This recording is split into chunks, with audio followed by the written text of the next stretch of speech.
छत पर मिला लाल रिबन। कुछ चीजें घरों में बरसों तक चुपचाप पड़ी रहती हैं। पुराने बक्से, बंद कमरे और अधूरे रिश्ते। वक्त उन पर धूल जमा सकता है, लेकिन यादों से उन्हें उतार नहीं सकता। ऐसी ही एक दबी कुचली याद नई बहू मीरा के घर आने से ताजा हुई। माँ जी, आपकी चाय। अरे बिटिया, अभी तो तेरे हाथ की मेहंदी भी नहीं उतरी, तो अभी से किचन में? नहीं नहीं, कुछ दिन तक मैं काम नहीं कराऊंगी। बिल्कुल नहीं, अब मैं आ गई हूँ तो आपको कोई काम करने की जरूरत नहीं है। थोड़ा मुझे भी सेवा का मौका मिलना चाहिए कि नहीं? बिल्कुल ठीक कहा माँ मीरा ने। अब वो आ गई है तो तुझे काम करने की क्या जरूरत, और अगर मदद करनी है तो मैं करूंगा। हम दोनों मिलकर तेरी सेवा करेंगे।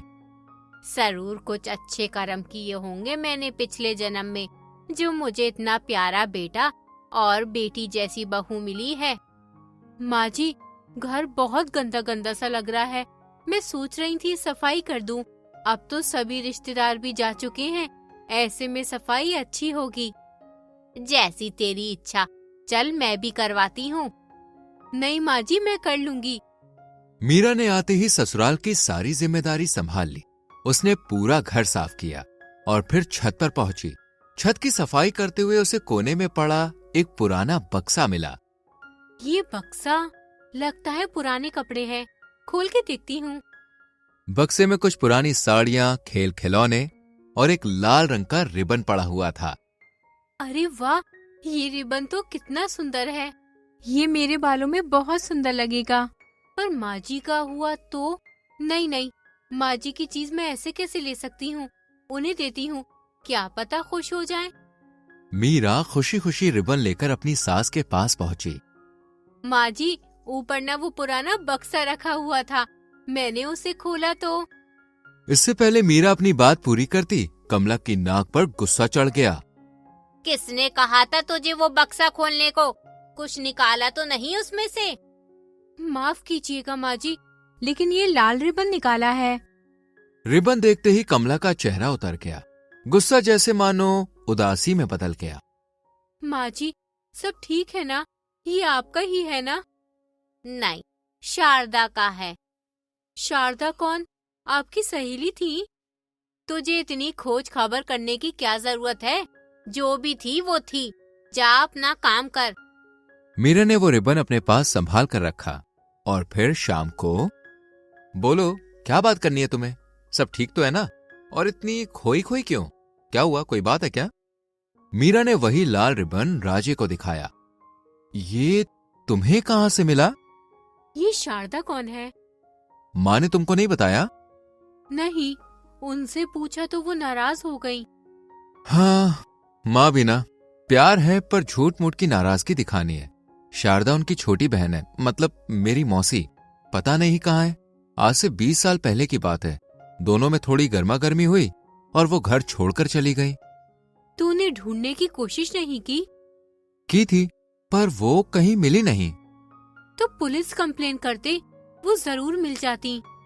मैं तो उस टाइम बहुत छोटा था और माँ को लगा कि कुछ दिनों के बाद वो आ जाएंगी, पर वो कभी लौटी नहीं। कौन जाने, अब तो वो जिंदा भी होंगी या फिर नहीं। तो क्या माँ जी ने उनके लौटने की उम्मीद छोड़ दी है? नहीं नहीं, वो तो आज भी उनका इंतजार कर रही हैं। पूरा गांव जानता है कि माँ शारदा मौसी से कितना प्यार करती हैं। रोज रात अपनी आंखें गीली करती है और हर रोज भगवान से प्रार्थना करती है कि वो लौट आए, पर वो जताती नहीं है। मीरा पूरी रात शारदा मौसी के बारे में सोचती रही। अगर माँ जी अपनी बहन से इतना प्यार करती हैं, तो मैं उन्हें ढूंढ कर ही रहूंगी। मीरा ने ठान लिया था कि वो शारदा को ढूंढ के ही रहेगी। और फिर अगले दिन, माँ जी, मुझे राजे जी ने बताया शारदा मौसी के बारे में। क्या आप नहीं चाहती कि वो लौट आए?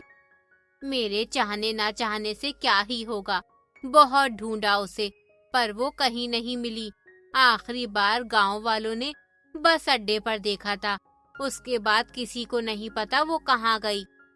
मीरा सारा काम काज करने के बाद, माँ जी, मैं बाजार जा रही हूँ, थोड़ी देर में लौट आऊंगी। मीरा बाजार का कहकर सीधा बस अड्डे पर पहुंची। कंडक्टर भैया, दिमाग पर जोर डालिए। शारदा नाम था उनका। आज से 20 साल पहले वो यहीं पर आई थी, फिर कभी नहीं लौटी। बहन जी, आप खामखा ही कोशिश कर रही हैं। अरे यहाँ पर हर रोज हजारों लोग आते हैं और गांव में लगभग हर महिला लाल फीता पहनती है। ऐसे में 20 साल पहले कौन आया, कहाँ गया, हमें भला कैसे पता होगा? लेकिन हाँ, अब वो टिकट काउंटर है। अगर उन्होंने टिकट लिया होगा तो शायद वहां से जरूर कुछ जानकारी मिल सकती है। मीरा वहां भी गई, लेकिन टिकट काउंटर से भी कोई इन्फॉर्मेशन नहीं मिली। यूं ही कई दिन गुजर गए। मीरा ने जहां जहां मुमकिन था वहां वहां पता किया, पर शारदा की कोई खोज खबर नहीं मिली। और एक दिन मीरा पहाड़ी वाले मंदिर में पहुंची। क्या बात है बेटी, बहुत उदास लग रही हो। ये भगवान का घर है, यहाँ आकर उदास नहीं, खुश होते हैं। मैं तो तभी खुश हो पाऊंगी जब शारदा मौसी मिले।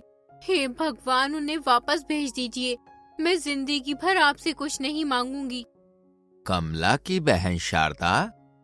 मीरा की आंखें ये सुन के खुशी से चमक उठी। आप जानते हैं उन्हें? आपको पता है वो कहाँ है?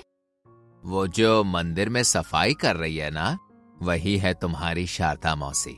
पिछले 20 साल से अपनी बहन के आने का इंतजार कर रही है। यही है मेरी शारदा मौसी। यकीन नहीं होता? आओ, मैं तुम्हें मिलवाता हूँ। नहीं, आज नहीं, कल। मैं पहले 2 बहनों को मिलाना चाहती हूँ, उसके बाद ही शारदा मौसी से आशीर्वाद लूंगी। आप उन्हें कहीं जाने मत दीजिएगा, मैं कल जरूर आऊंगी। मीरा खुशी से झूमती हुई घर पहुंची और अगले दिन। कहाँ ले जा रही है हमें सुबह सुबह, वो भी इतना सज-धज के? माँ जी, हम पहाड़ी वाले मंदिर में दर्शन करने जा रहे हैं। कमला का चेहरा फिर से उतर गया। माँ उस मंदिर में नहीं जाती, क्योंकि वहां माँ और मौसी साथ में जाती थी। पर जब से मौसी गई है, माँ वहां पे नहीं जाती। मीरा के बहुत जिद करने पर आखिरकार कमला राजी हो जाती है और मंदिर पहुंचते ही कमला की नजर शारदा पर पड़ती है। शारदा, मेरी बहन, तू यहाँ? दोनों बहनें गले लगकर रोने लगी। कैसी है तू? अगर मुझे पता होता तू यहाँ मिलेगी तो मैं 20 साल पहले ही आ जाती। और तू यहाँ थी तो घर क्यों नहीं लौटी? अपनी बहन की याद नहीं आई?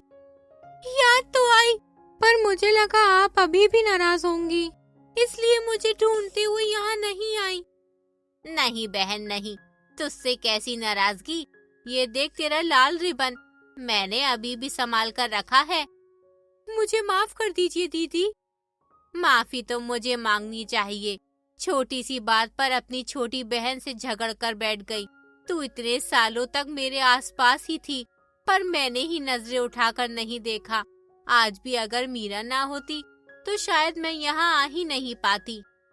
ये हमारे राजे की दुल्हन है, ये तो यहाँ कल आई भी थी। मतलब तुम मुझे ढूंढ रही थी?